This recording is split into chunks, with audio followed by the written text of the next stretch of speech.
Hey everybody, it's GomletX and welcome to the Arena Decathlon Finals. This is the finale of the Arena Decathlon series of events that you gain entry to by winning several previous Arena Decathlon events. There's some major prizes on the line, and my goal is to hit at least 2 wins here, where we could get 4 player draft tokens. That being said, it's going to be a lot easier said than done, as the event structure for this format is brutal. We're out after a single match loss. Doesn't matter how good you're doing, how good your deck is, how well you're playing. If you were going to play 12 games of Magic, and you were going to win 11 of them and only lose 1 of them, if the game that you're going to lose is the first one, that's just too bad. Tough luck. You're gone. You're 0-1. You're a horrible player. So I am very much not a fan of the 1 loss and you're out events. I really like 2 loss and you're out or better, because then you can get an early loss and still rally into a victory. If you're a decent win rate player, like 60%, like I am. But the fact that you can just have some bad luck and just lose the first round and not get to rally it back and prove yourself in later games is absolutely brutal. It makes it feel tremendously coin flippy to me. That being said, I'm still very excited about this event. This is going to be a really weird one. It is duplicate sealed, which is basically an arena cube sealed event, but everyone in the event has the exact same sealed pool. So because of that, I'm not really going to go over the sealed pool as a whole so much. I'm more just going to go over various decks that people have been building with the sealed pool. It almost feels like more of a constructed event than a limited event, so I'm honestly not the biggest fan. But it feels like they basically just made a format. They were like, all right, here's all the cards for standard or whatever, or here's all the cards for Pioneer. Build whatever you want out of these cards. It feels like they just made their own little miniature constructed format rather than it being a limited event, especially not like a draft. I would infinitely prefer a draft over this. It is still kind of similar to sealed again, because you do have to build a deck out of the cards they're giving you. But again, when every single person has the same set of cards, everybody on the internet can go, consult with each other and everything. It really just feels like a variant constructed format, and I'm not a super big fan of that. So I'll have links in the description to several very powerful, very nice decks that a lot of different streamers have been playing. One of the most popular one being just a Sultai control sort of deck. But the deck that I'm going to be playing today is a Selesnya aggro deck by JustLolaman and Scottynada. So again, I have been perusing through several Twitch streams, Twitter, all that stuff like that, seeing what kind of decks people are building for the event, and just looking through the sealed pool in general, and this is definitely the deck that is most up my alley. It's one of the better aggressive decks, one of the best aggressive decks you can build with this sealed pool. It's a green-white aggro deck with a kind of Selesnya tokens sub-theme, where Conclave Mentor is actually super powerful in here, because there's a lot of cards that just randomly get counters on them. So you have super big beefy late game plays like Gear Hulk, Ovenwald Oddity, really jamming in for some big damage later. Green is just the strongest color in this sealed pool. There's so much going for it with these massive late game threats, these card draw engines, these value engines like Tireless Tracker, as well as early game mana ramp with Paradise Druid Gala Greeters that can also work as early aggro cards. Main deckable Graveyard Hate for the red-white-black Reanimator strategy with Scavenging Ooze. There's just a lot going for green in the sealed pool, so any green-based aggro deck I'm pretty happy with. Of course, Ranger class as well. And then the white gives green access to, again, the +1/+1 counter sub-theme with Conclave Mentor, as well as some good protection spells like God's Willing and Feat of Resistance. And Feat of Resistance also, of course, work with the +1/+1 counter sub-theme. Dramoka's Command is nice and flexible, works great against the enchantment-based removal in the format, like Cast Out. And then Angel of Sanctions and Cast Out are 2 good removal spells against one of the most important, or one of the biggest threats in the format, which is Coma, the gigantic green-blue serpent that can't be countered, makes a 3/3 every single upkeep, and can protect itself by sacrificing a serpent and giving itself indestructibility. So the fact that this deck also has a couple ways to actually deal with a Coma, the World Serpent, is very nice. So this is the deck I'm going to be playing today. Again, I'll have links in the description to some more deck lists. I have been just looking through all kinds of deck lists, looking through the sealed pool over and over, figuring out what is more the kind of deck I want to play today, and this is the most up my alley. It's just a nice little aggro deck. Another thing to know about the format before we get into the gameplay is that because it is sealed, you can completely swap your deck around between games of Magic. That being said, you only have 2.5 minutes to do so. You only have 2.5 minutes to sideboard. So I'm not really going to do that. I feel like this deck has a decent matchup against pretty much anything. And even if I did go ahead and spend the time to completely swap my deck around into another archetype for game 2 and game 3, it's quite likely that my opponent could also just do that, in which case it doesn't really matter if I tried to switch to a deck that has a better matchup against whatever I'm playing against. So we're just going to stick to green-white aggro from start to finish here.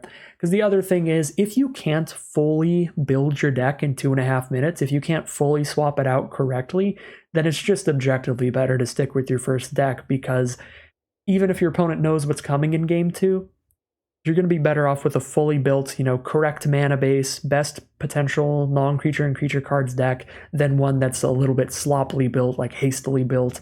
All of a sudden, oh no, I forgot some of my mana fixing, or I forgot some of my removal spells or something.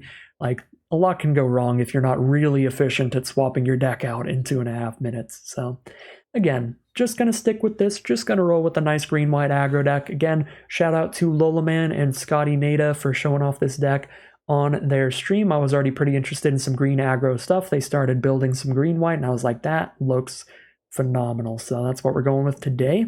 Without further ado, let's get into the gameplay.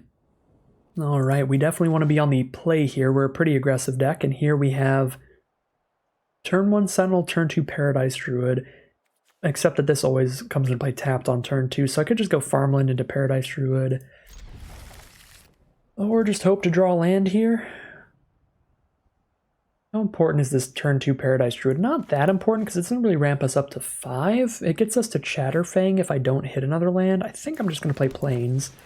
If I top deck a Forest, then this is just perfect. And if I don't, well, sorry, Paradise Druid. We'll just play a 3-drop on turn 3 most likely. Just hit our land next turn. Opponent starts with a Ketria Triumph. They could very well be Sultai, because you can play that just for green-blue, and we did not hit a land drop, so that's really brutally punished there. Missed 2 land drops in a row, so we're just not playing a 3-drop naturally. Yep, 2 green-blue lands. Green and blue, some of the strongest colors in the cube. I think green is the number one. You're going to see primarily a bunch of Sultai decks, honestly. That is what I have seen flying around. They are pretty ridiculous. There is our 3rd land now. Do I track her and play the land, or do I just stay aggro by just beating down and playing a 3-drop? I think I want to just beat down. In this matchup, we need to try to kill them before they get to their big late game plays. Let's just do as much damage as possible. They do have Coma, the World Serpent, of course. And Shark Typhoon's pretty nasty, but I have a Feat of Resistance to save Paradise Druid if that's what they're going to try to kill here. But that would stop me from playing another creature, which is kind of rough. Yeah, Shark Typhoon also a pretty busted card. That is tremendously bad for us. Take a turn off of playing a creature just feels super rough. Yeah, I'm just going to play a Chatterfang here. And now I've got an unblockable 3/3. If I hit a land, I can go Tracker and then play a land, get a Squirrel and a Clue token. If I don't hit a land, then I'm just going to hold up Feat of Resistance, go to combat, and then Tireless Tracker post-combat. Aether Channeler's very rude, slow us down with the Chatterfang, and feels like this game in general is going far too slow and is probably going to be a victory for the Sultai deck. Because if they can get to high mana costs, they can easily grind out a long game.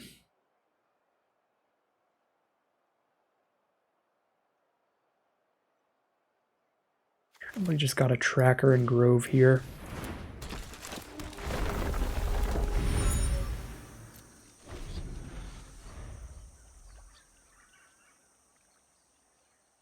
Yeah, this is another reason I really dislike this format, and part of why it feels much more like Constructed than Limited, because everyone has the exact same sealed pool. One of my favorite parts of Limited is drafting and building out of sealed pools and stuff. You're going to be running different decks every time, and you're going to be playing against different decks every time. far different in this format. You're going to be playing against Sultai 95% of the time, and it's a pretty obnoxious deck. But this green-white deck built by Scottynada and JustLolaman did have it very much in mind. We're just trying to get in under that deck, and we have good removal spells for their big late-game threats like Coma, with Angel of Sanctions as one of those removal spells. So this deck is built with that archetype in mind, but doesn't make it any more fun to play against. Because, yeah, I've already seen plenty of Sultai versus Sultai matches just watching other streamers.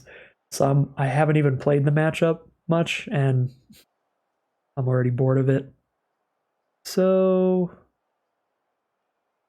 we've got 2 mana up, which could be Essence Scatter or Negate. I don't really have a way to figure out which one it is without just running into it. So I gotta just pick one and hope that it's the wrong one. I'm gonna hope that it's Negate. I guess Scatter's a little more likely because they know I have a good creature to play. Maybe I do just Vivian. But if I Chatterfang and they don't have the removal, then I go Chatterfang, land, Tracker plus to get a clue plus a sapling. Yeah. Could be anything else for 2 mana as well. Alright. That is pretty obnoxious, but we draw a card off of it, so it's actually a 2-for-1 in our favor. But it does slow us down, which is the big problem. Okay, I've got Feat of Resistance now. I think I want to use it on Sentinel. I think I'll just attack with Tracker. Obviously, if they block, I'll sack a clue, make the Tracker a 4/3. Okay, and if they don't, I'll just hold up Feat of Resistance and then sack the clue during their end step. They have 7 mana. That is enough for Coma. Also enough for Titan of Industry, which is another card that's a big pain in the butt. Destroy an artifact or enchantment. They can blow up my Sentinel and get a 4/4. That'd be their best play.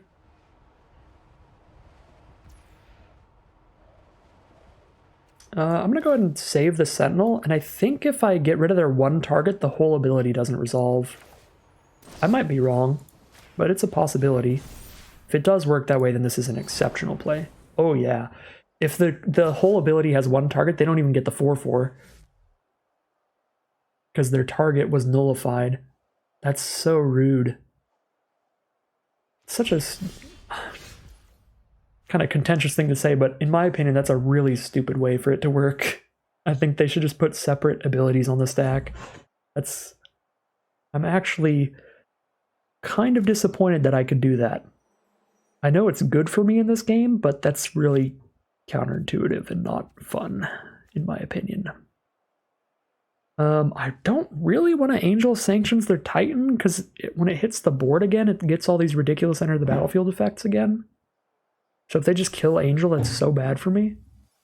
I guess it's harder for them to kill Cast Out than it is Angel, so I might just Cast Out here, which is kind of awkward. Because then I'm obviously not playing any creatures or getting any good attacks in. But can't really do anything until Titan of Industry is no longer a problem. So yeah, I'm just going to main phase a Cast Out here on this Titan. Don't have the mana to sack a clue, so we just pass. Wow, they had Titan of Industry and Coma in hand. That's pretty good. We had Cast Out an Angel, though, so if they can't kill this Angel, we're good. And even if they can kill the Angel, if I just hit another land, I can embalm it from the grave.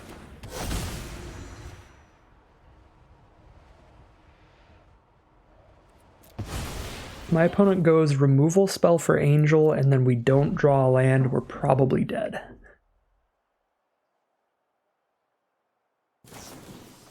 Alright, Memory Deluge to dig for that removal. They are going to pay the 2 mana so that we don't draw a card off of Esper Sentinel.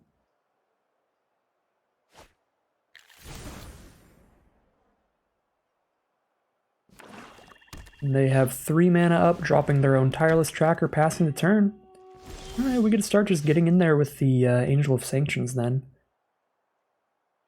I think I want to play Gala Greeters here so I can set up the mana to be able to recast Angel from grave if it comes to it. So I think I'm going to go like Gala Greeters, Conclave Mentor, get a treasure. I think that is the plan. Might as well hit for 3 first.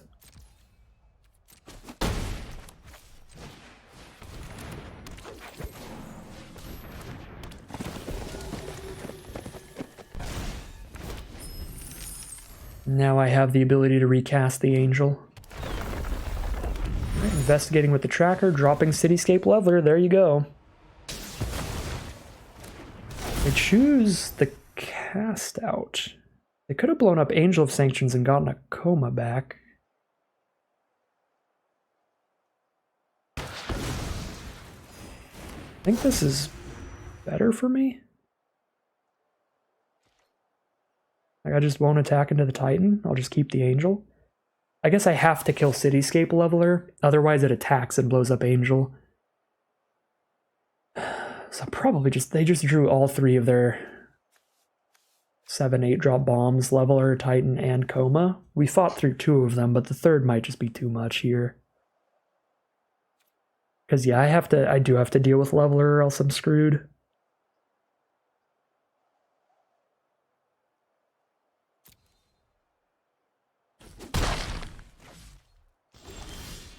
And that is not a way to deal with Cityscape Leveler.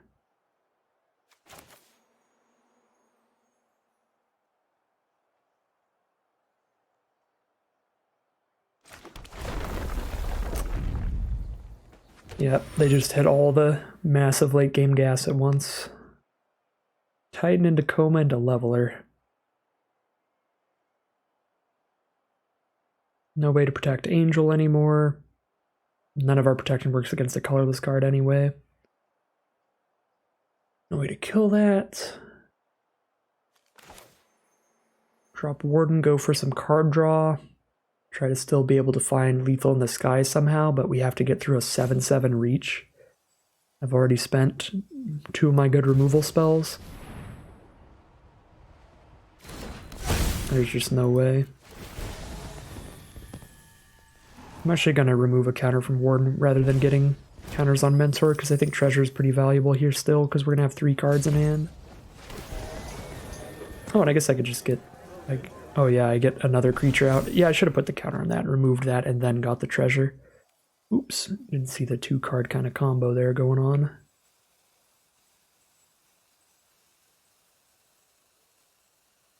I guess I can double block and kill Leveler, but then they can just unearth it anyway. And blow up another card.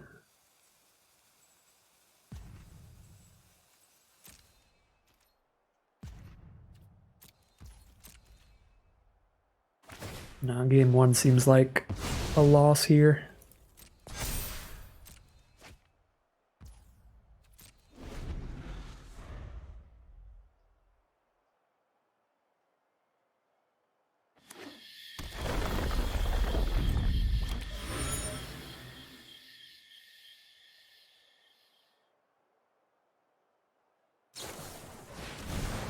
Recast the Deluge for 7.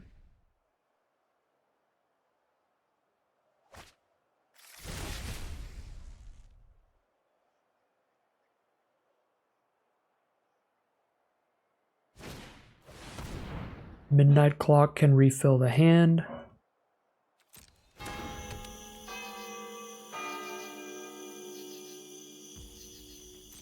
Once that gets 12 counters on it.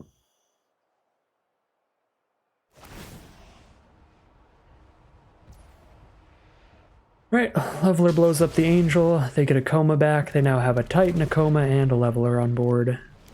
All I can hope to do is kill one of them, and then they'll just kill the Angel with the Leveler. So I have to kill Leveler with Angel, in which case Coma takes over the game with the Serpents, tapping everything that they need to down.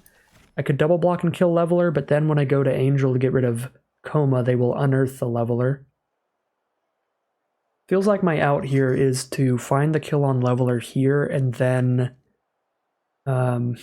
top deck Scavenging Ooze to exile Leveler from their grave. That's probably about it for ways to win this game. Yeah. Just top deck into a Scavenging Ooze here.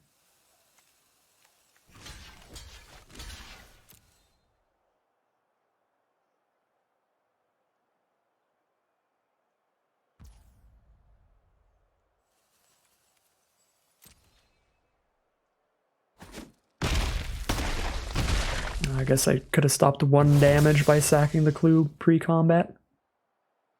Thought they were going to be trampling over for 1.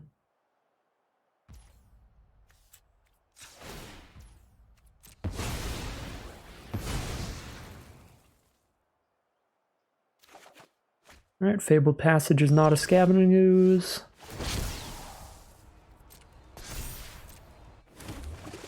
Rishkar Pima Renegade is also not a scavenging ooze. So if I play Angel, they will kill it with Cityscape Levelers, Unearth.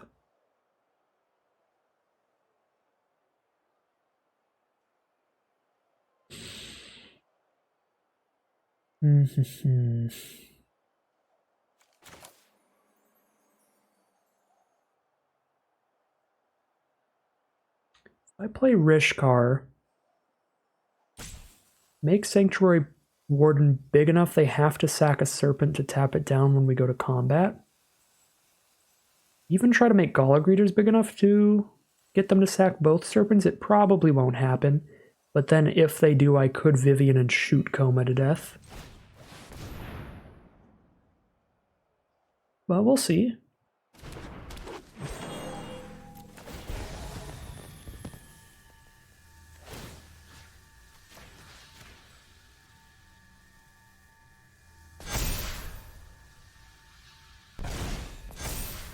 So go to combat, maybe they tap both my creatures.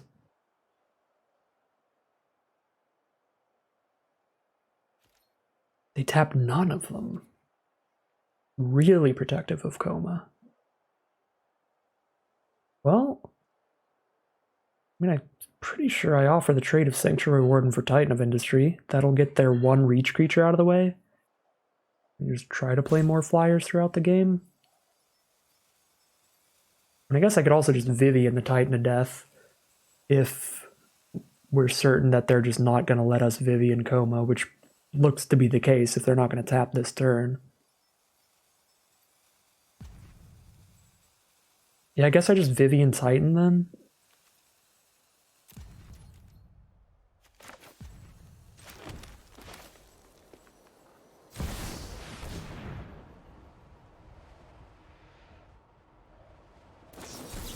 Brutal. Okay. I guess we lose. I say that a lot, but it does feel like we lost like 20 turns ago.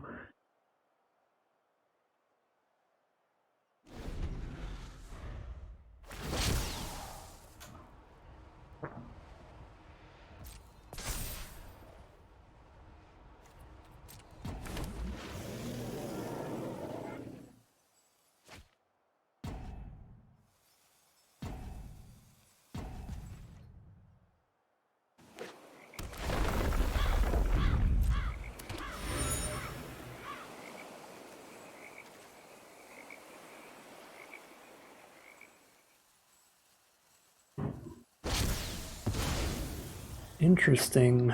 They're just gonna get aggro here?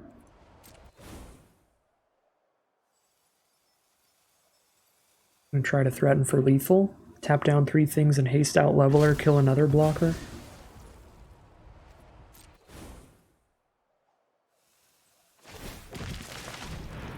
There's Leveler, so now Angel will stick around if we don't die.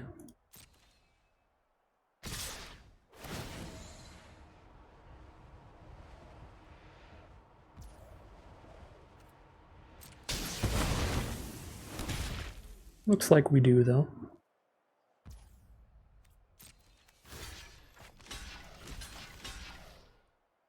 Yep. We do die.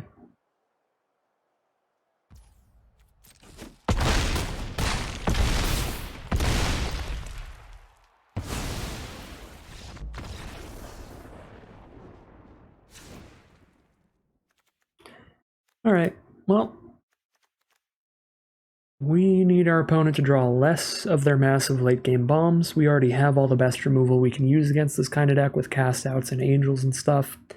And they could just sideboard into a completely different deck in this format. Not a ton we can do sideboard-wise. We're just going to run it back. Hope to have a better curve out on the play here. Alright, here we are on the play for game 2. We've got a Scavenging Ooze into an Oddity on 4 potentially. We need to hit a white source pretty bad. Mulligan is really rough here though. Going down a card in this matchup. We've got Ooze with Inscription. Any 2 lands get to Oddity. White source makes the hand great. I kind of feel like I still have to mulligan though, because if we don't hit a white source in like the first 3 turns, we're not playing anything quickly enough at all to outpace the Sultai deck. Alright, this is better. I drop Inscription because it's quite a late game play. We go 2, 3, and then 5 as our curve.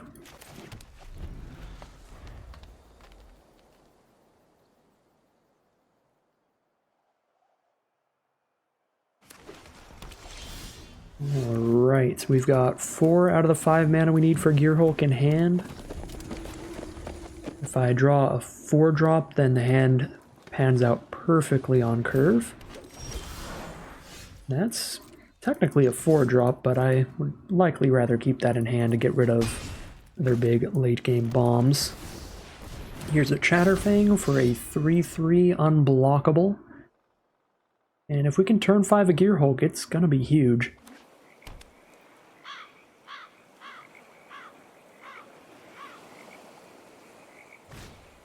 Cold Steel Heart on black.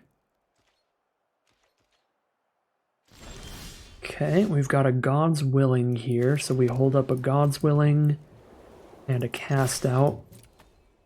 We just need to draw land next turn and we're golden. If we can hit a land next turn, we've got an incredible start to this game.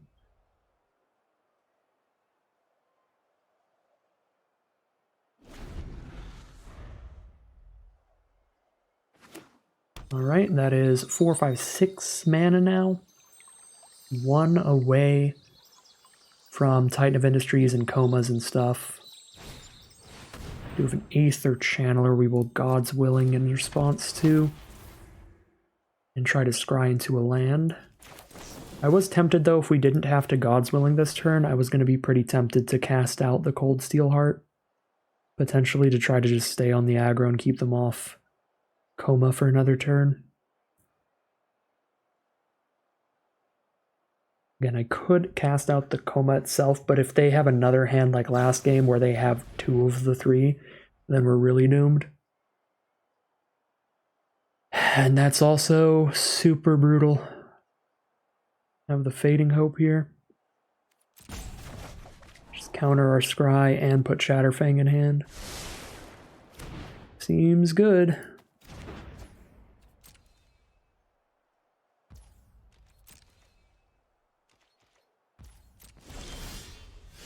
Got the Gearhulk now, but it's not very good with only 1 other creature on board.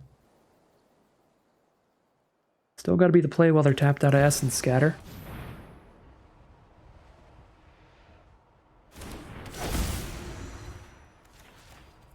Put 1 counter on the Gearhulk to get the value off of it, but juice up the Mentor as well so that our threats are spread out. Putting 1 on Gearhulk so we get the Conclave Mentor value of the +2/+2.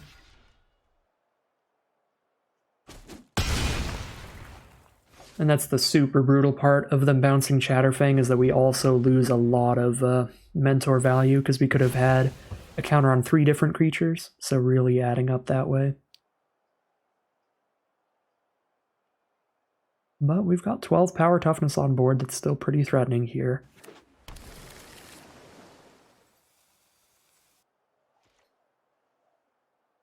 They're just going to pass turn holding up a bunch of removal and tricks and stuff. I'll just hold up a Cast Out then. Send in the team maybe a Shark Typhoon here. It won't be big enough to kill any of our stuff. The Chump Block draw card. Urtai Resurrected. Well, that sucks. Can't do anything about that.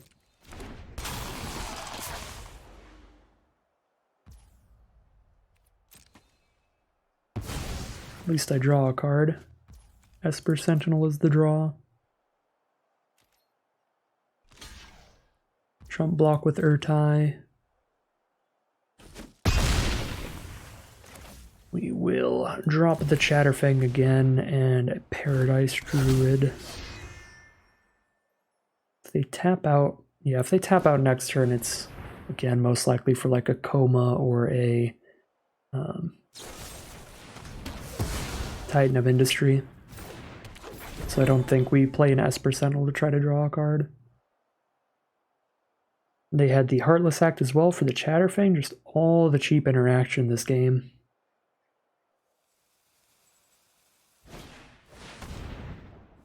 Yikes. Cruelty of Gix gets to look at our hand. They know we have the cast out and they tutor for whatever they want next turn. And then they reanimate something the turn after that. I could actually just cast out the Cruelty, I guess. Now that I have a Valorous stance to potentially hold up. Yeah, they need 7 mana for Coma. I don't think they're going to block here. They are going to trade, okay. I'm just going to exile this Cruelty of Gix because it's essentially the same as exiling Coma. If I don't exile it, they get to pick one up.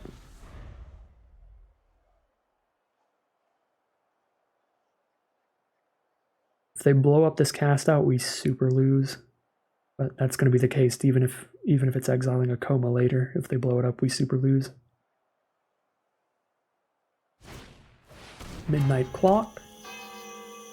Speaking of clocks, they're on a 2-turn clock to Conclave Mentor.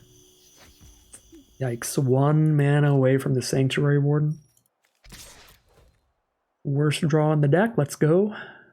It's the only 6-drop. Cycle a Shark Typhoon to get a chump block in here.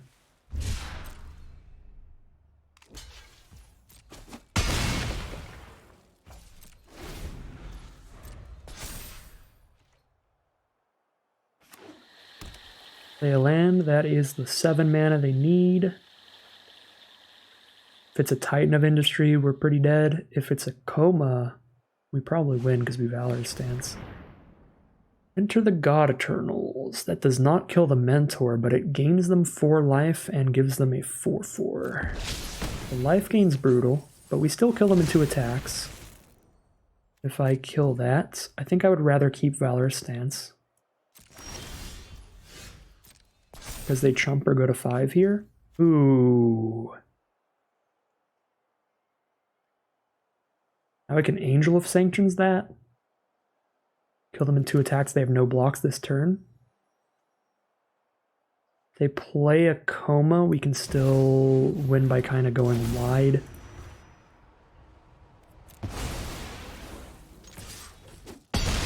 Right, because they would slam down a Coma, they'd get 1 Serpent.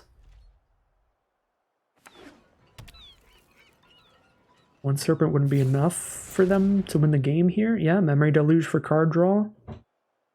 Alright. Pretty sure we win here. Cheap enough removal to kill Mentor lets them survive. Yeah, they're going to scoop them up. We do win game 2, so it looks like we win the game if they don't hit all of their big threats, like Coma plus Titan of Industry plus Cityscape Leveler, and we lose the game if we do hit those. Or if they do hit those. So, pretty fingers crossed kind of matchup here. We're going to be on the draw, which is rough. But I think we're just running it back again. Hoping for the best in game 3 of round 1. Alright, here we are for game 3 of the first match. We have a turn 2 Conclave Mentor and a turn 3 Rishkar if I hit a land. There's a bit of risk in here, but we're on the draw, which gives us more draw steps, more opportunities to hit that land by turn 3. So our opponent takes 1 mulligan and keeps. We are just going to keep off the bat and see where it goes from here. We do immediately hit a land, so we know that we have turn 2 Mentor into turn 3 Rishkar at the least. Potentially even turn 4 Oddity if we hit another land by turn 4. Just Scavenging Ooze, which is interesting. I think I have to just slam the Mentor here. Hope for the no interaction. They sideboarded into Bants here. Green, white, blue. It could be green, white, blue, black. They're definitely still a Coma deck, I'd say. No counterspell in the opener means very rewarded for the Conclave Mentor start. Hit for 1,000,000 with Conclave Mentor into Rishkar. And we did hit the land for Oddity to come out next turn, which is going to be huge. Oh yeah, they're still not playing anything. We'll hit for 12 here past the turn. There are no board wipes in this cube.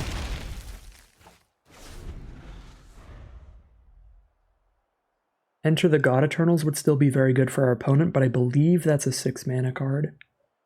It might be 5, though. Alright. That's just going to be game.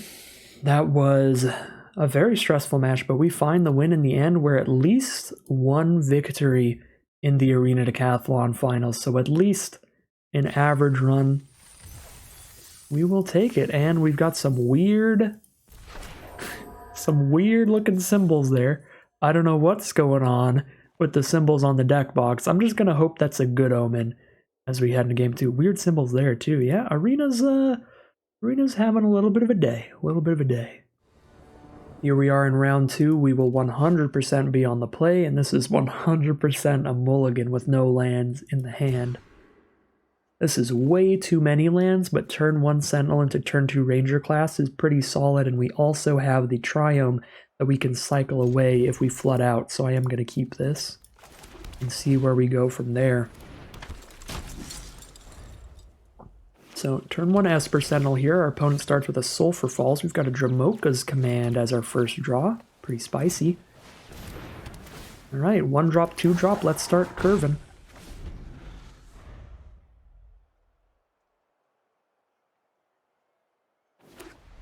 Blue, red, white, probably the Jeskai Feather deck. A heroic-focused deck based around playing a bunch of cheap creatures and targeting them with your own combat tricks. They're going to go ahead and Obliterating Bolt the Esper Sentinel, so pretty great deal for us. Our 1-mana card trades into their 2-mana removal and draws us a card. Now I think we play the Triome and drop a Gala Greeters.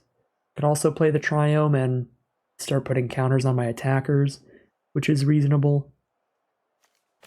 And I think I just want to get a Greeters onto the board first.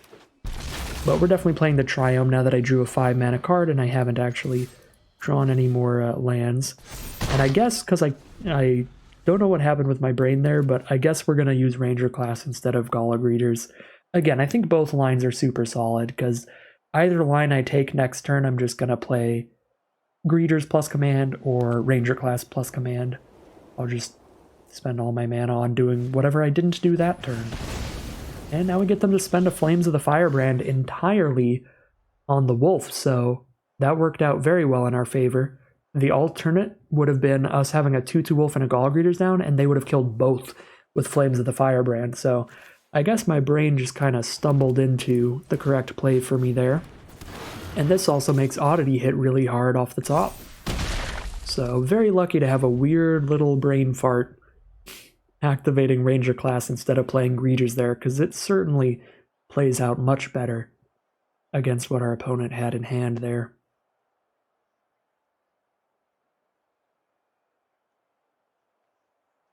Now they could easily have a removal spell for this, because they are in white as well, which has that exile kind of removal, has that Valorous stance that could kill this. If they don't have removal for Oddity, it's going to hit real hard. It's got Trample, it'll hit as a 6/6 this next turn. And looks like probably not removal if they're playing Expressive Iteration.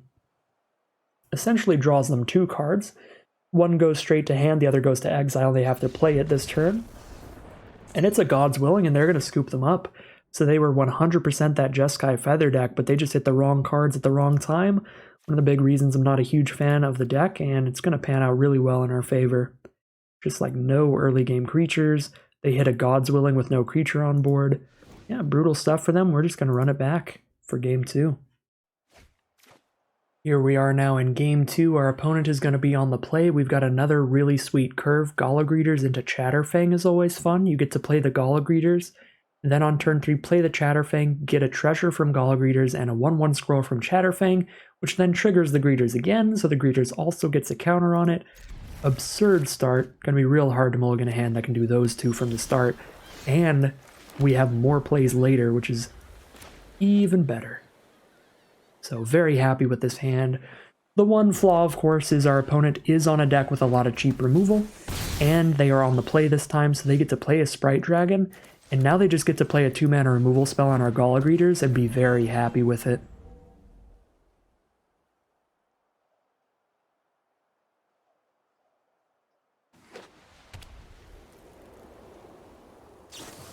And there you go, it's Electrolyze as well, so not only do they kill the Greeters, but they draw a card, so they're up a card here.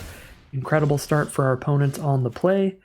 Does feel like a matchup where the player on the play is going to be heavily favored. That is almost every matchup on Magic Arena, though.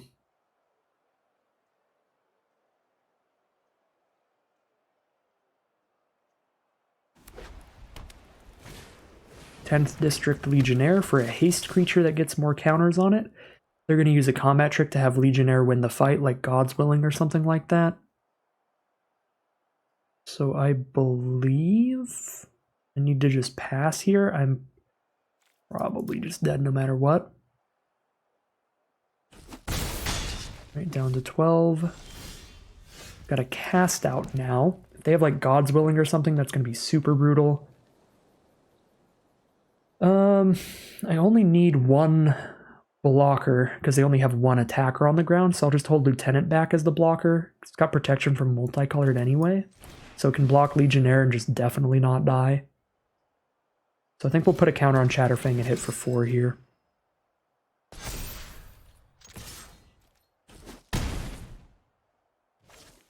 We've got Lieutenant as a blocker if they don't use a monocolored removal spell on it, which they very well could have. They could have their Obliterating Bolt again. Feat of Resistance, they're going to give protection from white here to guarantee unblockability. Probably try to hit for lethal here. They're at 7 damage already.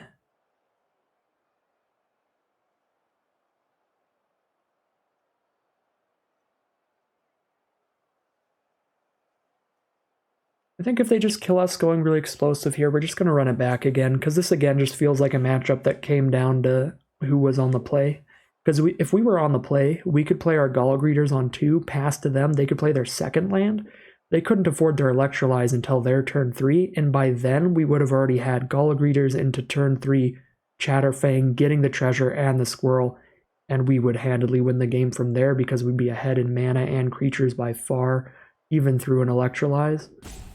So they're doing some really explosive things here, but again, our hand would have done explosive things on the play as well. They're doing a lot of math here to see if they find lethal this turn, I think. I think they almost definitely do. Yeah, Homestead Courage. Oh, I see what happened here. They couldn't Homestead Courage the Legionnaire because they gave it protection from white. Yeah, that's fine. We're still just dead. I mean, I guess if they don't have another protection spell, we can just cast out the Sprite Dragon and then block Legionnaire.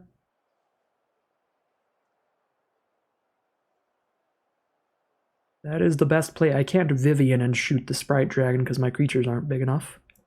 Alright. One chance for God's Willing here. No God's Willing.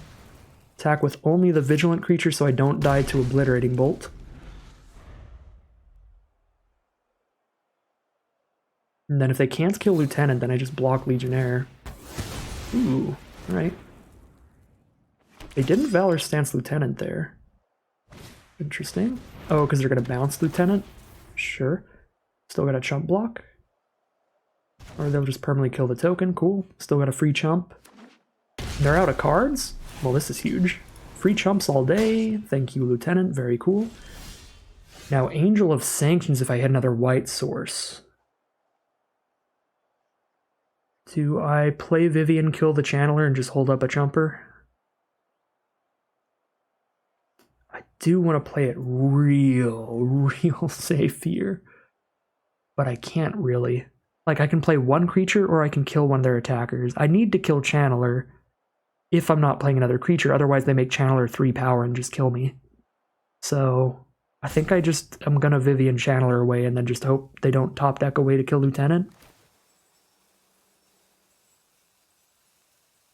Yeah, if they don't top deck away to kill Lieutenant, this is huge. From the smallest ant to the largest hydra, nature is beautiful.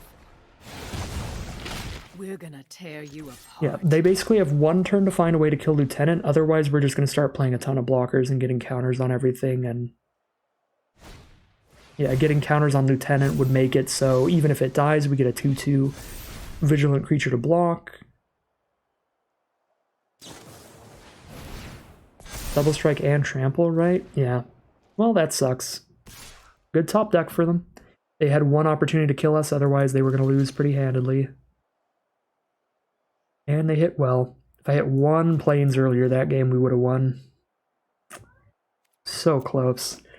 So that was them on the play with a great hand, and we still almost won. We're definitely running it back. Just crossing our fingers, things go a little bit better for game 3. We are going to be on the play, so that's already going to be helpful.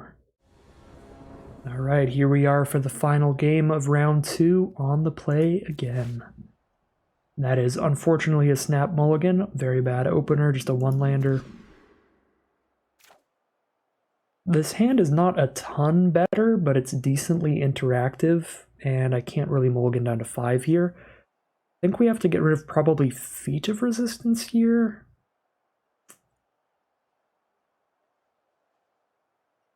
Definitely keep Esper Sentinel.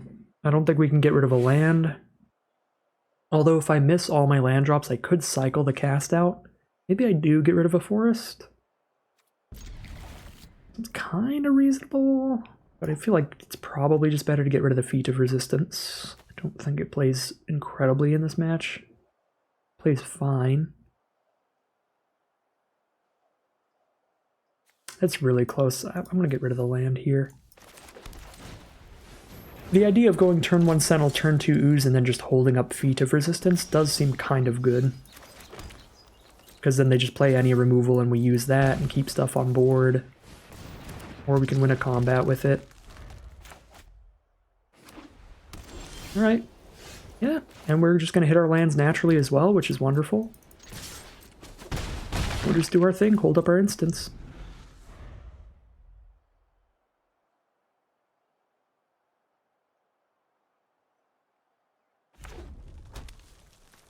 Okay, their third land. Flames of the Firebrand. That's super brutal because I can't save both cards, but I can save one of these. Could save something with Inscription and then keep Feat of Resistance for later. I probably save Scavenging Ooze because Ooze can eat the Sentinel and get even bigger. We're going to draw another card here. Let's actually draw the card first, just in case. Paradise Druid. Alright. Don't think that changes things. Yeah, just make a big Ooze and hold a Feat of Resistance to protect it.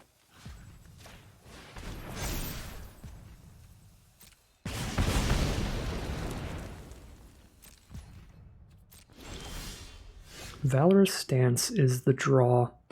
The only way to hold up Feat of Resistance is to not play Paradise Druid yet, which I think is just what I'm going to do here.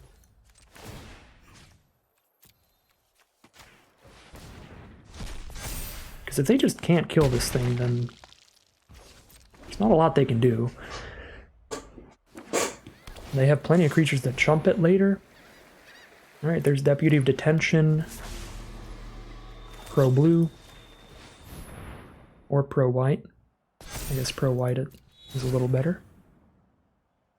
In case they've got a 1-mana trick that they can't do until after my Feat of Resistance resolves. Alright, now I still have a Valorous Stance to protect this, but I think anything that's going to kill a 6/6 is probably just like exile target creature at that point. So I think I play Rishgar and pass, rather than holding up Valorous Stance.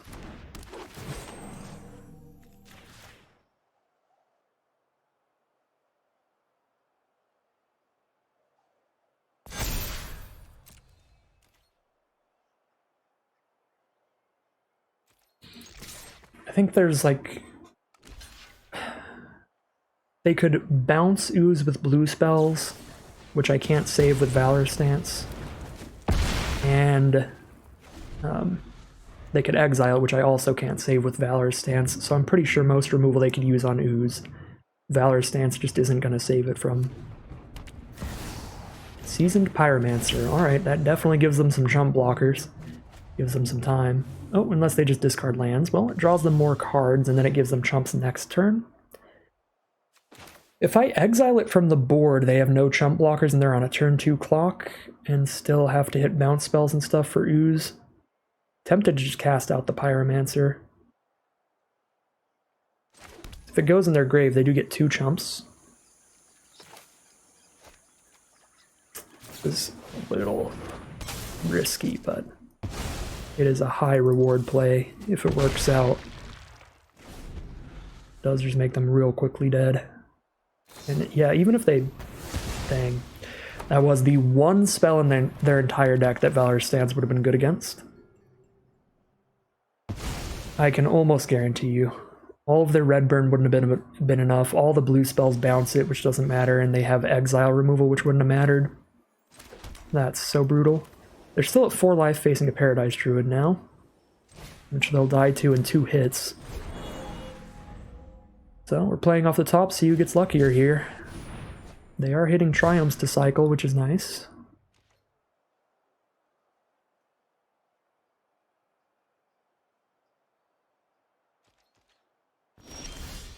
Jamoka's Command. That could be really nice in the future. I think we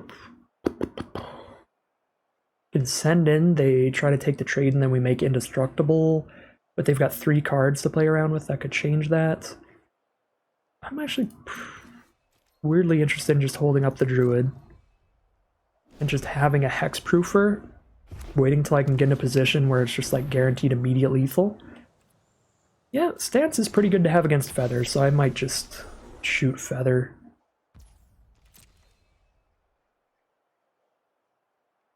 They've got 2 spells in hand. One of them has to be like God's Willing here. What does Jamoka's Command do? +1/+1 counter on a creature and have a creature fight. I can't beat Feather with that. They know I have Stance. They wouldn't have played Feather without protection if they know I have Stance. But I mean, what is my option here, really? Like, I've got to... I actually don't get rid of the protection because it just goes back to their hand. Return to hand at the beginning of the next end step. So I can... If I Valor's Stance now, they won't have the protection next turn, so I could top deck into removal.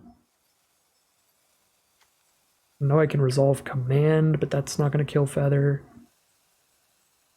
God, what have they even used? They haven't used God's Willing or Feat of Resistance yet. So they could have either here. I feel like we're just screwed if they have either with this Feather.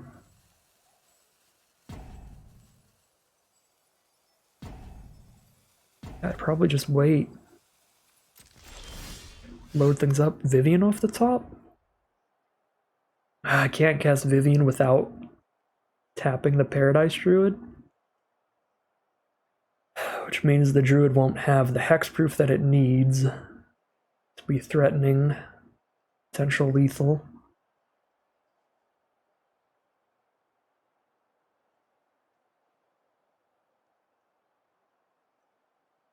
Oh, Vivian would be so incredible here with 1 more green. Play around a burn spell here, or do I just tap out Vivian and make Druid bigger anyway? Vivian's sitting here at 5 loyalty. They probably kill Vivian on the crackback, but then I have a 4-power Druid.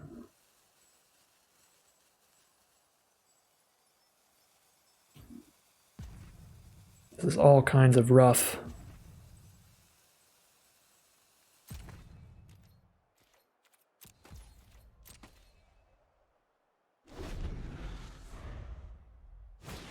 Hold up my instance here. There's a Krenko too. They are drawn very, very well.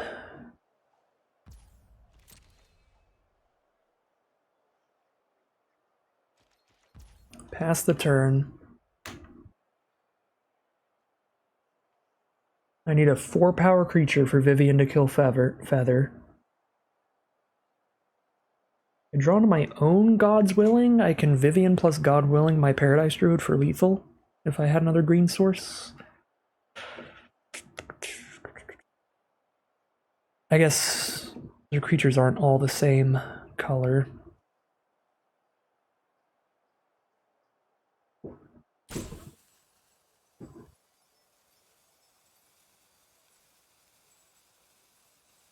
Well, Valor stands here. They have to use their protection on Feather. Then I could play Vivian and shoot Spellbinder or something at least. But then I'm just falling behind this Krenko. Do Jamoka's command Krenko here? Maybe I Jamoka's command Krenko?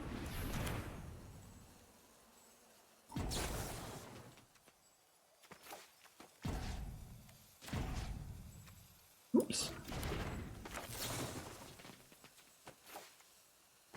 Okay, so counter on a creature, then target a creature you control and a creature you don't. Okay.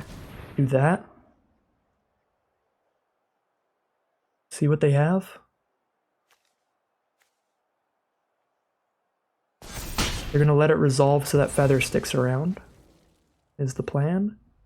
Now I try to Valor Stance Feather.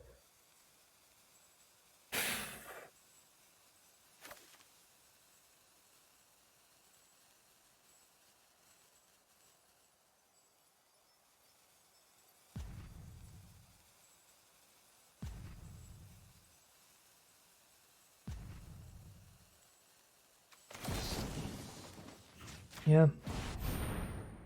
Now they God's Willing, and then they don't have it, and then I can Vivian shoot down Spellbinder. Oh, they just don't? They just straight don't have it?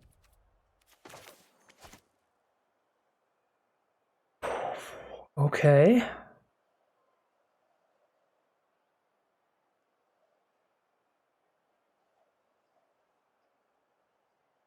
I think I just Vivian and buff the Druid.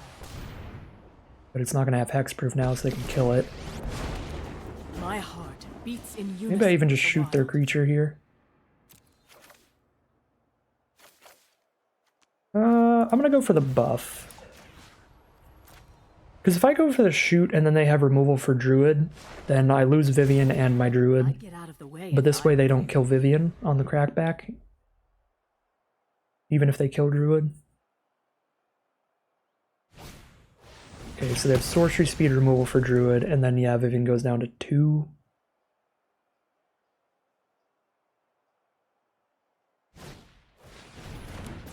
Well, that's a pretty good card to have there. Now Vivian is dead. Unless they just want to hit me for a ton, that's possible.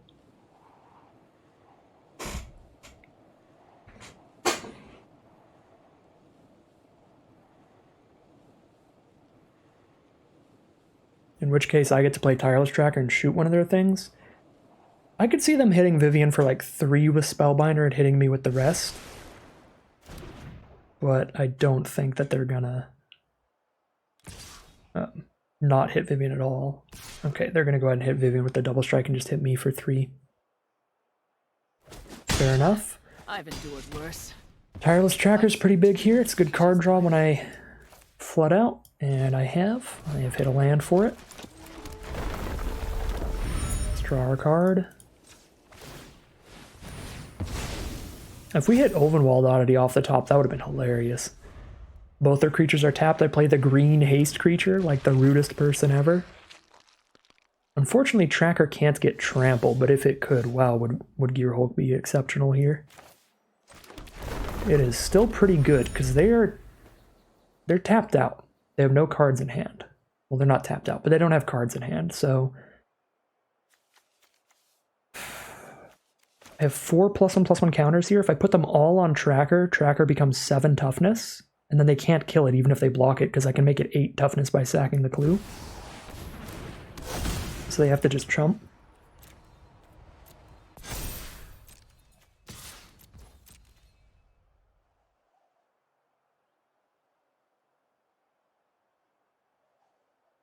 What can Arcanist get them? Obliterating Bolt? It could get them Valor Stance if they can buff it. If they can't buff it, it only gets them a 1-mana instant or sorcery.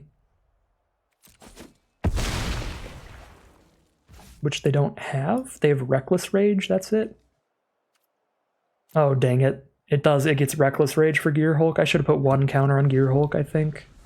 Because then they still would have had to block with their whole team to kill the Tracker. Whoops. Yeah, I should have read the graveyard better. That's brutal. Should have put a single counter on Gearhulk.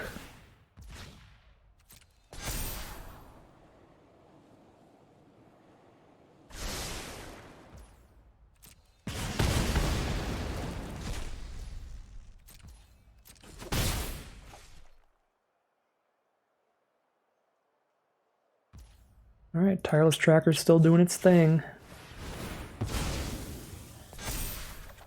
Elite Spellbinder's the draw. We can see what's going on in their hand here. Well, I think I'd rather draw blind first in case I have Overmauled Oddity. Again, that still threatens lethal. Ranger class does not. Yep, I'll Elite Spellbinder instead. I mean, we'll be doing both, but I'm not going to level up Ranger class here. Alright, it's just a mountain in their hand, so they have to chump.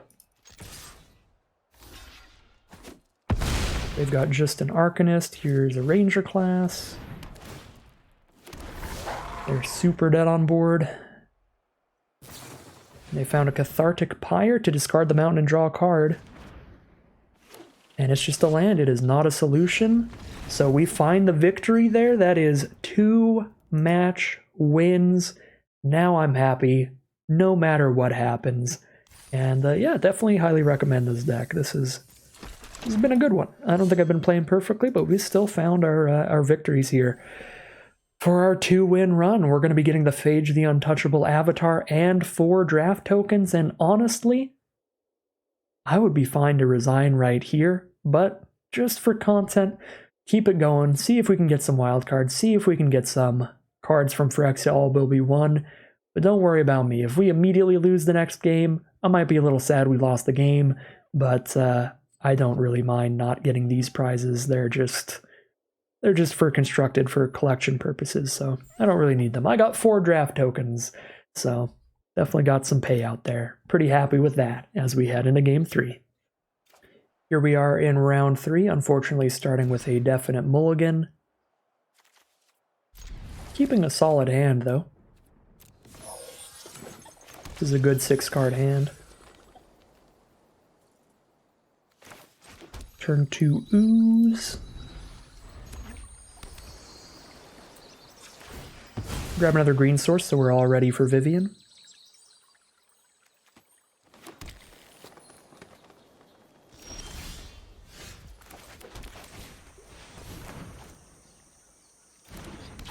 I guess I have 1 double white card in the deck, so maybe I should have waited on passage till my turn 4 land. But I like thinning the land out of the deck.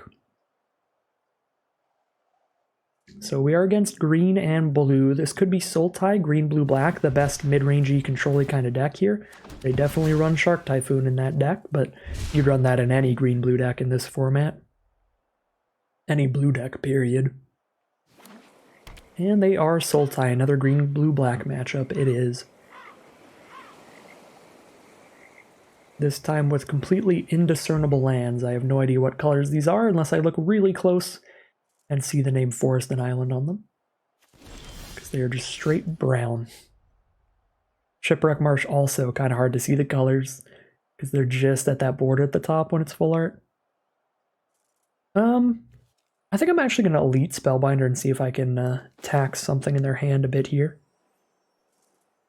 Should I pre-combat that? I don't know what they would have for 3 mana they'd want to just use here. Not a lot. I'm just going to Spellbinder post-combat.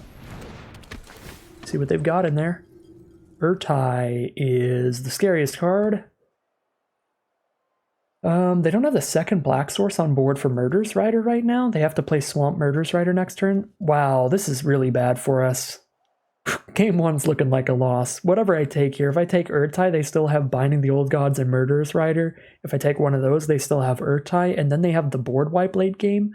Each player sacks 3 creatures.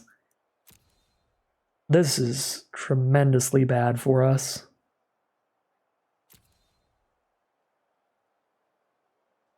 I guess I'm just hoping they play Tireless Tracker next turn. I think we have to just kill Urtai, because Urtai's going to kill one of our creatures and block the other one well. Hopefully they just play Tracker. They could go like Binding the Old Gods though, which would still be bad for us, but not as bad as Urtai.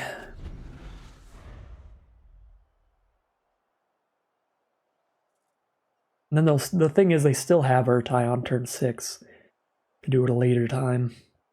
But at that point they're probably just going to do Taste of Death and wipe our whole board. Alright, they're not playing Tireless Tracker. They would have played the Tracker before the land if they were going to do that. So Binding the Old Gods it is. There goes Scavenging Ooze. Got an Angel of Sanctions coming up. I know I'm just playing into Taste of Death by putting more creatures on the board, but I can't not. I can't just sit here and do nothing. Almost feels like I just auto-lose if they have Taste of Death, or when they have Taste of Death. Because it's like if I play my creatures into it, then I'm gonna get hit really hard, lose 3 creatures, they're gonna get some food, and if I don't play my creatures into it, I'm not killing them fast enough. Because we just don't win a late game against this deck when they have Cityscape Leveler, Coma, and Titan of Industry in there.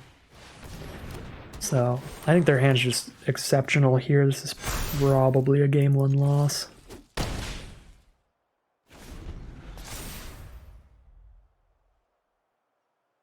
Were we on the play as well? That would be super rough to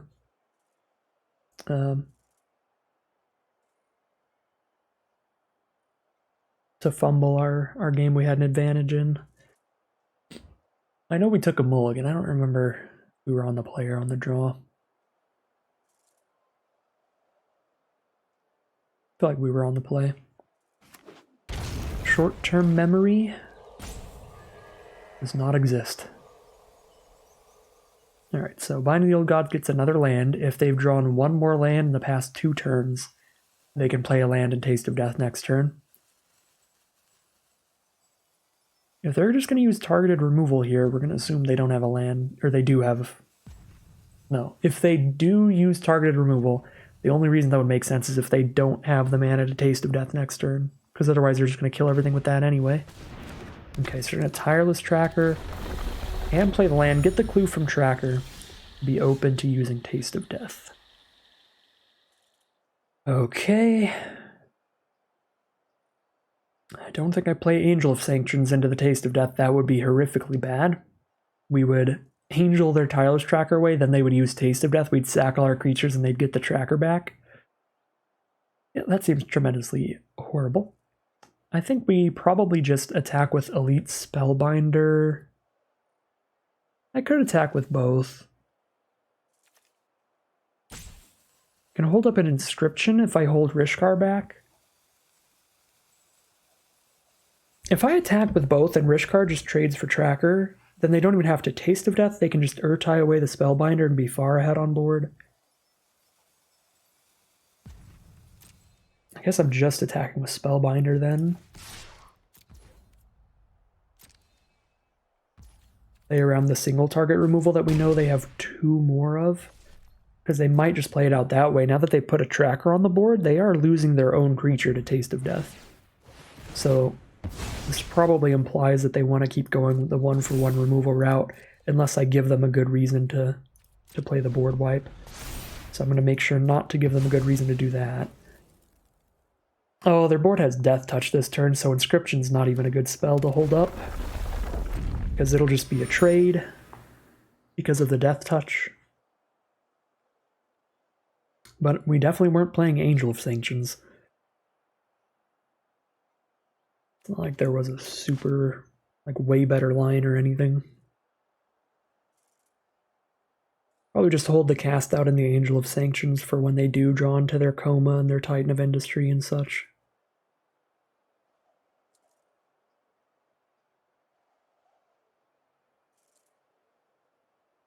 Try to just utilize Valorous Stance and Inscription of Abundance as best as we can.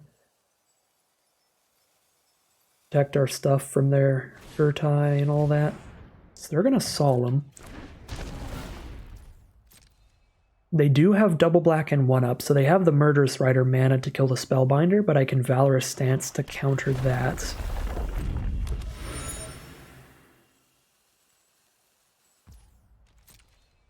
They're gonna just pass the turn. I need to hold up Valorous Stance to save Spellbinder. I don't think I'm casting anything here.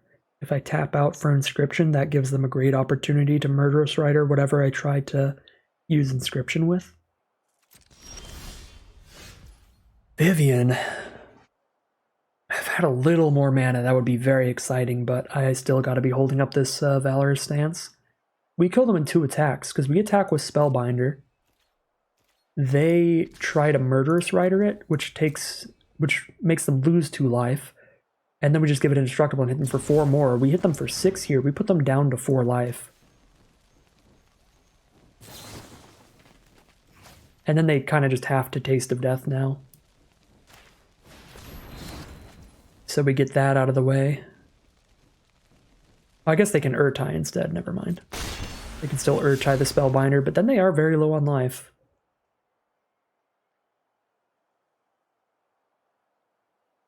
Wait, did I miscount? They lose 2 life, they're at 8, take 4, they're down to 6. Okay, they are still dead in 2 attacks if I Inscription on the next attack. Don't want to Inscription now then. My only options to play are Inscription, and that's it. If I Inscription now, I'm tapped out and they definitely just Urtai the Spellbinder. I guess I just hit them to 6. Oh wait, what? I'm so bad at math. I don't know what is happening with my brain right now. I do hit them down to 4. So I could have hit them down to 2 with Inscription. But again, I think it's probably not worth it.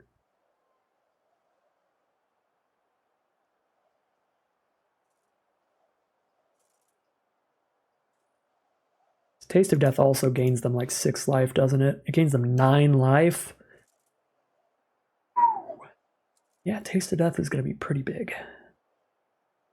Definitely not worth it to just get 2 more damage in when they have a potential 9 life gain in their hand.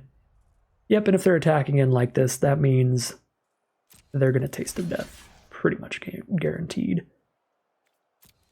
I will block the Solemn though, because if I block the Tracker, they can then just sack a Clue, beat the Rishkar, and play the Urtai to kill Spellbinder.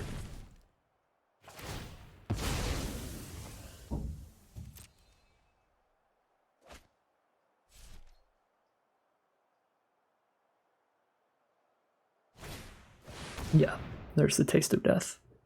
Don't have anything I can do here. Yeah. Alright. Not very good for us. They've got an Urtai left over as well. Here's a nice little crab token. And a ton of clue tokens to draw cards with over time. Illuminator Virtuoso. Well, that's the only creature I can play. I could play a Vivian with no creature on the board, and then they just Urtai Vivian. Well, I guess our line has been decided for us.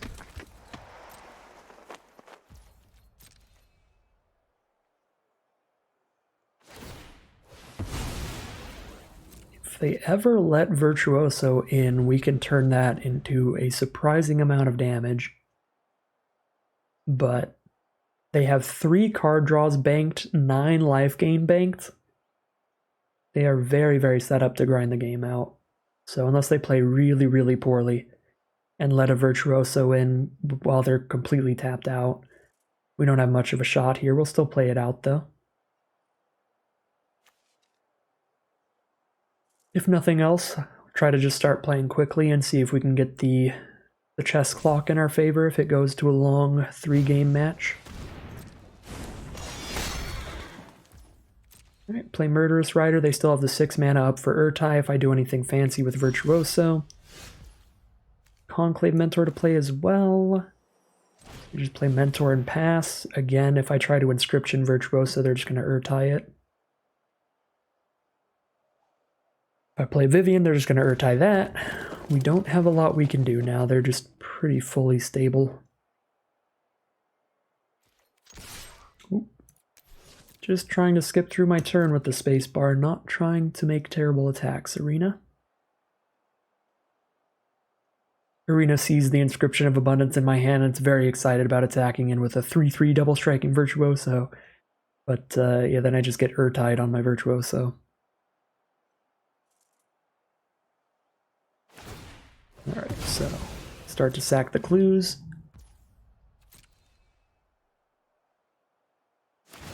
And that is 3 card draws for them here. 2 clues and a food, it looks like. Playing it safe, keeping that life total high, going up to 7.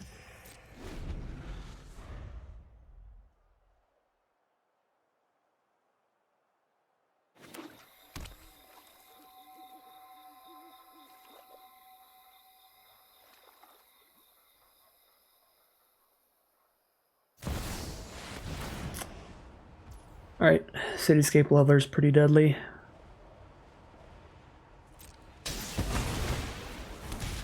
Still got all my removal in my hand for it. But yeah, that is super bad. I guess we cast out and they can't unearth it.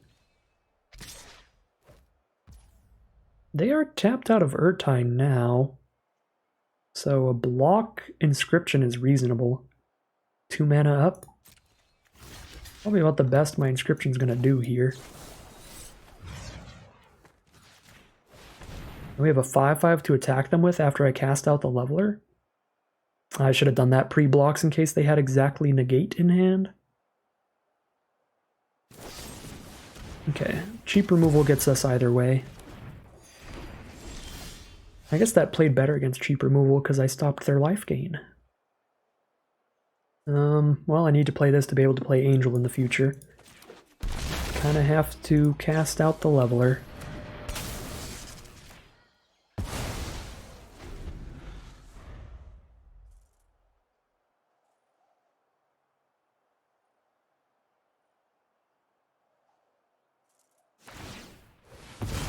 Alright, sack that clue, draw a card. They still have Urtide mana up.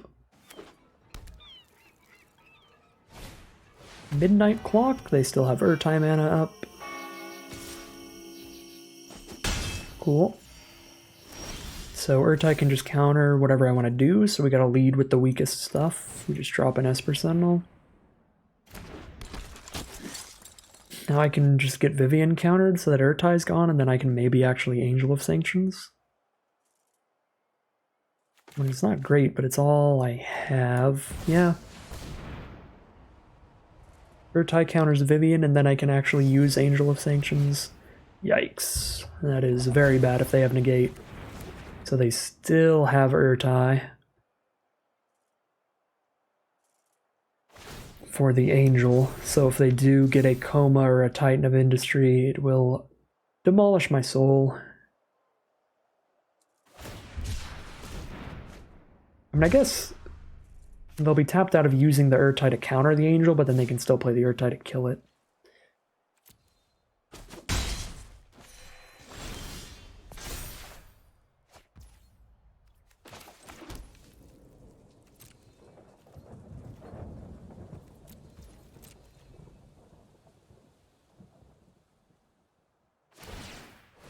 Midnight Clock's going to give them a fresh hand of 7 new cards soon enough. It's at 6 out of 12 counters.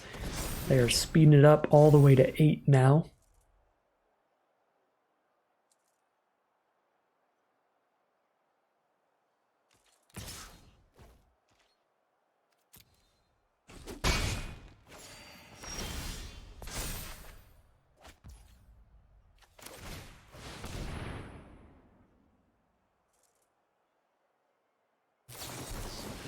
There's the literal 1 Essence Scatter for the Bosri after the 1 negate for the Vivian. Still playing out, just spamming through the turns here, trying to get the timing favor. I always start on the back foot in terms of the timer, because I usually take more time to think, but now our opponent has less time than us on the chess clock by a tiny bit. Alright, Midnight Clock popping off. They're drawing a fresh new 7 cards, and that is pretty much just the end of it for sure. There's Coma, we've got the Angel of Sanctions for that, and they don't have the mana up for Urtide. So unless they redrew their Essence Scatter, We do actually deal with Coma until they blow up the Angel, and then I'll have to recast the Angel from my grave to deal with it again.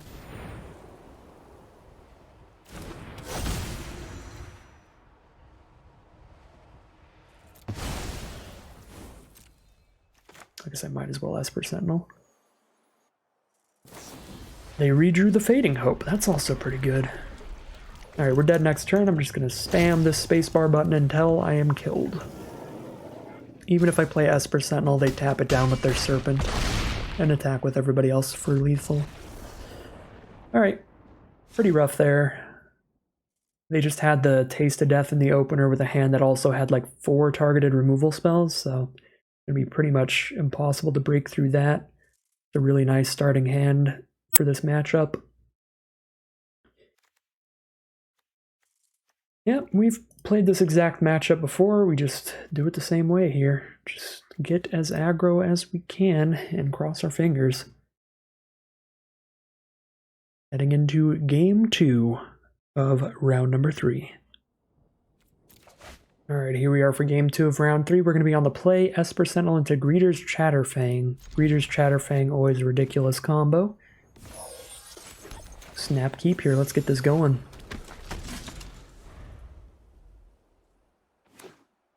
Start with that Indotha Triome. So far seems like they're probably playing the same deck. That is a green-black dual land, a green-black-white Triome. Now a Zagoth Triome. Alright, a bunch of tap lands early. I'm a big fan. Curve out with Chatterfang here. Get a treasure, a squirrel, and a counter on Gala Greeters. Just start beating in. Even drop an Angel next turn off this treasure token. So if they play any kind of blockers.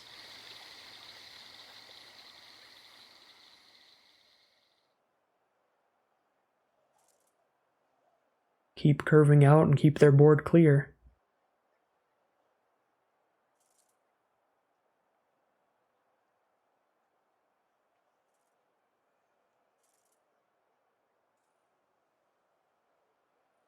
I guess there's this alternate ability. I could sack my squirrel and my treasure to kill a 1/1. Or a 2/1. Like their 2/1 that bounces something. Alright, they're going to Murder Strider Chatterfang. Let us draw a card here. Hopefully we draw anything other than Angel to play, and I'll just play that. Alright, Tireless Tracker's pretty good with a Fabled Passage. We'll do that then.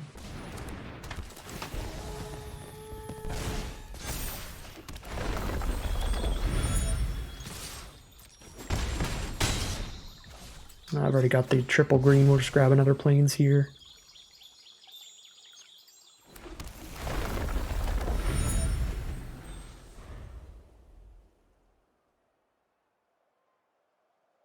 And even if I spend this treasure to sack a clue, I've got Angel next turn. Yeah, that was just the great opening hand there on the play. That is exactly what you want. We are going to be on the draw for the final game. So not as likely to be able to get a nice cheap victory like that, but maybe with some decent plays and some decent draws, we can still get there. We'll see, heading into the final game of round 3. Alright, turn 2 Ranger class, turn 3 Rishkar. There's a God's Willing for protection. This is definitely a keep. Ooh, an Illuminator Virtuoso as well is very good to put counters onto.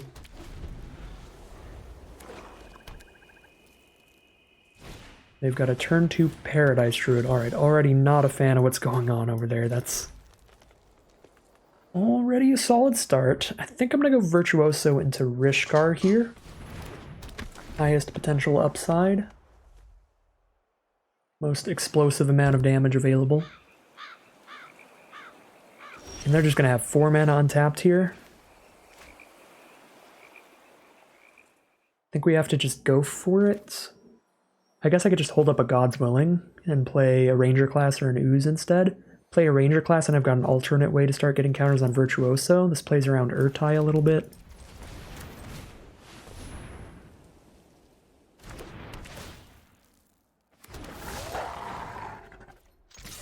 And obviously if they use any kind of removal on Virtuoso, God's Willing on it is very exciting.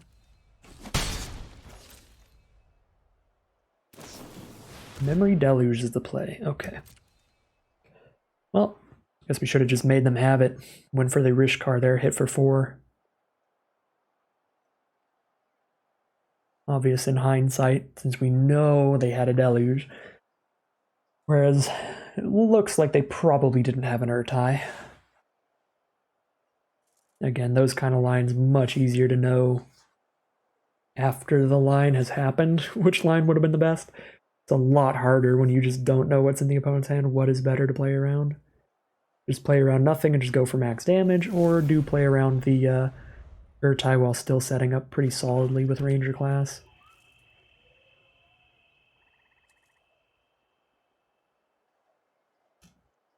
Unfortunately, Arena is a snitch, so they are going to know we have a God's Willing here.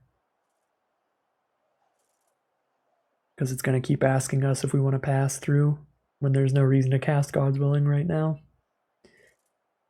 So our opponent will know we have something at instant speed for 1 white mana, and it's not too hard to figure out that that's a God's Willing.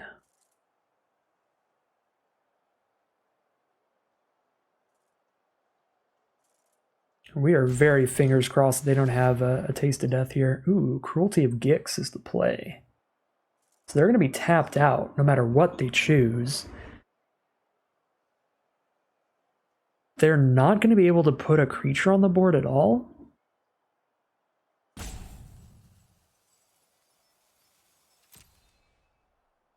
I might even just God's Willing the Virtuoso to get a counter on it and threaten a lot of damage here. They probably hit Rishkar because I'm a ton of mana from Vivian. But Rishkar is pretty big and very castable.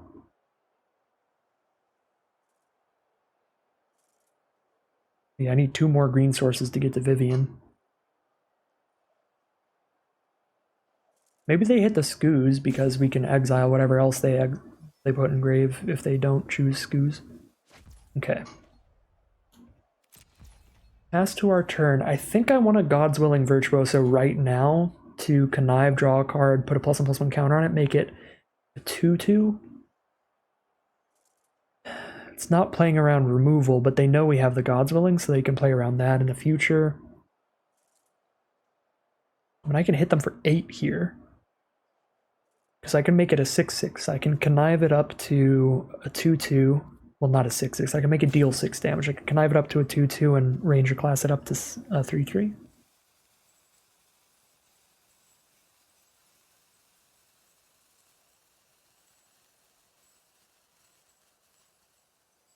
Or I could just hit for 6 and hold God's Willing. I feel like I want to play around like Taste of Death kind of stuff though and just hit as hard as possible here. Sanctuary Warden's the draw. That's a really bad draw for me. Because I don't want to discard it because then they can get it with Cruelty later. If I can't Scavenge Goose it. It's also the least castable card here though, because Vivian's not super castable either. Then they can get our own Vivian. Maybe I drop Tracker. That was a rough draw. I'm going to discard Tracker here.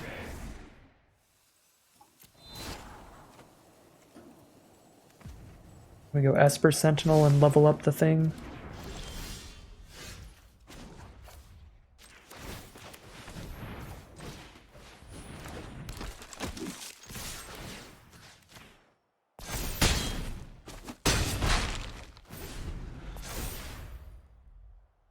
They search their library for any card, so we know they can just grab Taste of Death here. Which is why I was pretty happy to just jam as much damage as I can out while I can. Cruelty's just, yeah, just super brutal for us.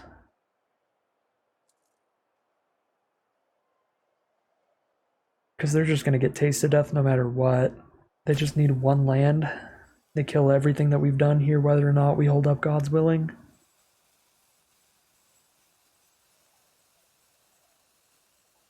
Just kind of like, as I said earlier, it feels like we can't really win this matchup if they draw Taste of Death. And Cruelty guarantees they do.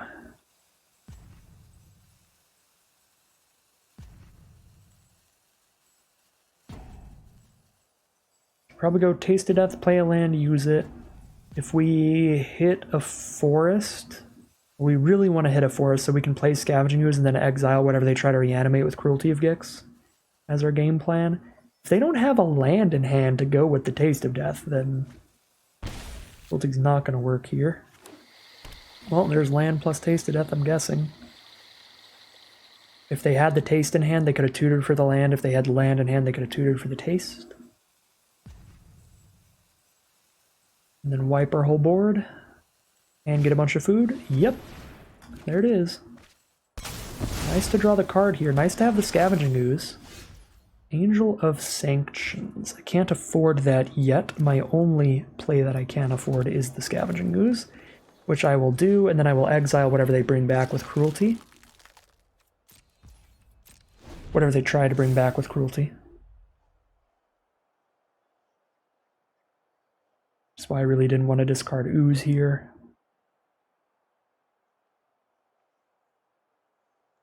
I probably should have discarded Warden instead of Ooze and then just been ready to exile the Warden when they got to that point.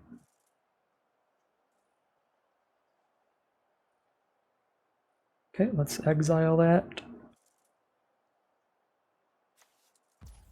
There we go. I was going to say, why do I not have priority yet?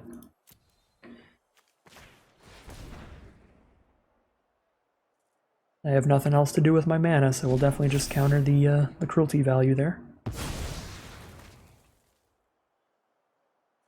Alright, they have 9 life gain on board, so they're essentially at 16. There's the Murderous Rider for the Scavenging Ooze. Let's put them down to 5, but again, 3 food on board. Like an Angel of Sanctions a food away, but they can respond by sacking that food. By Angel, I'm not even exiling anything. Do I just upgrade Ranger class? Might just upgrade Ranger class. I mean, a 3/4 flyer is threatening, but they have plenty of life to play around with. I think I'd rather save it for when I actually exile something and threaten them. Alright, we get a land next turn. That means we'll have the 6 mana for Sanctuary Warden, which is spicy.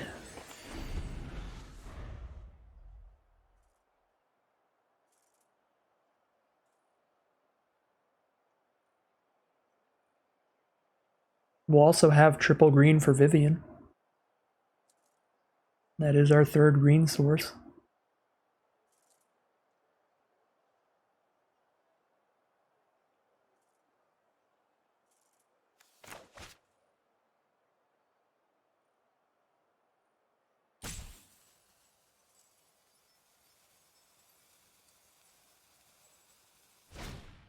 There's an Aether Channeler. They could bounce my Ranger class, I guess. They're just going to draw a card. Fair enough. Play a land for turn. That is their 6th land. They don't have double black to replay Riders. They're just going to let it. We just hit another land on top. Awkward. Would love to have seen a creature on top so we could just start playing creatures off the top of my library, because I don't want to Angel of Sanctions Aether Channeler. I have no good reason to Vivian, and I don't really want to tap out for a 6-drop against 3 open mana and have them just scatter me. That being said, that is kind of the only option I have here because we just hit a chunk of lands off the Ranger class rather than any creatures we can play off the top. Yep, unfortunate. Kind of our only line here. Pray they don't have their 1 Essence Scatter. They have their 1 Essence Scatter. The counterspells are so much more tilting in this cube because they're specifically just 1 that counters creatures and 1 that counters non-creatures. They always have to have the right one at the right time too. There's only 1 of each. No unconditional one. Just makes it that much more tilting when you get counterspelled. There's the Midnight Clock giving them that inevitability. And that is the 3rd land in a row off our Ranger class, so 0 card draw. 0 value from Ranger class. This game is quickly running away from us. I think this matchup was very winnable, and especially this game was very winnable if we just had a little more gas instead of running into straight nothing from Ranger class in the end here. That's just super brutal. Now I have to just play an Angel and exile nothing, but then as soon as they get a Coma or Cityscape leveler, I'm losing. They're 1 mana away from starting to use the Deluge to guarantee those. I actually do have enough mana because of Midnight Clock. Yep, they've kind of got the inevitability now. Honestly, our best bet, I think, is to just hold Angel so we actually have responses to Coma. This was a pretty brutal one to end it off with. Yep. There's the Titan. Blow up the Ranger class, get a 4/4.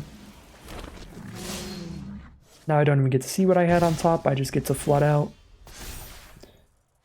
They don't get to see if the next card's a creature to cast with Ranger class anyway. I've got the Angel to use on Titan now, but they likely just have removal to blow up the Angel and get the Titan back and get another 4/4. And yeah, we just hit way too dead in the end here. Really a matchup that just comes down to, well, that came down to, do they have the Taste of Deaths? Without Gix into Taste of Death, we could have definitely gotten there this game, and round 1 as well was just, there was nothing we could do. Game 1.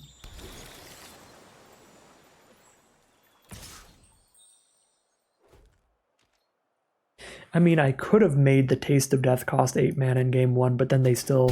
The fact that it was Taste of Death and like 4 targeted removal spells, so they just sit there like Urtai, Binding, just blow up everything one by one. Well, looks like even if we still had Ranger class, the 4th card on top was another land. Yeah, that's very much game. That is tremendously game. Our opponents had essentially 14 life there, and they can just sack the Serpent to tap this if they're that worried about life total. Well, as I said before, not too unhappy with the results in terms of what I'm getting. I got absolutely everything I wanted. Wild cards and one of everything from All Will Be One are kind of useless to me. But I'm still unhappy about losing the game, just in general. I think that was a winnable matchup. It would have been a difficult one to win, but we got really hosed in the end there.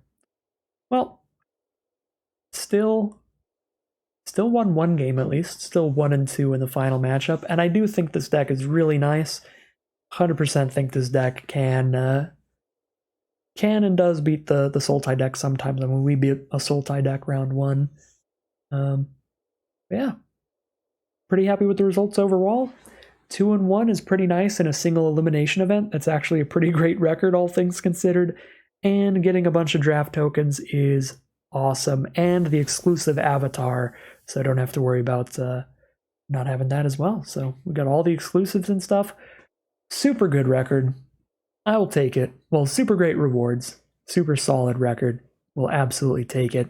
But that is going to end today's video. As always, if you enjoyed this video and you'd like to see more, make sure to like, comment, and subscribe to let the YouTube algorithm know to send you more in your recommended feeds. If you would like to check out the Twitch channel, in the link in the description below, I am live there multiple times a week. And you can also check out the Patreon link in the description below to support the channel directly. Tomorrow's video is going to be the Kaldheim Arena Open, so we'll be doing some Kaldheim sealed nice and competitively. Only going to do 1 attempt, so we're probably not going to make it to day 2.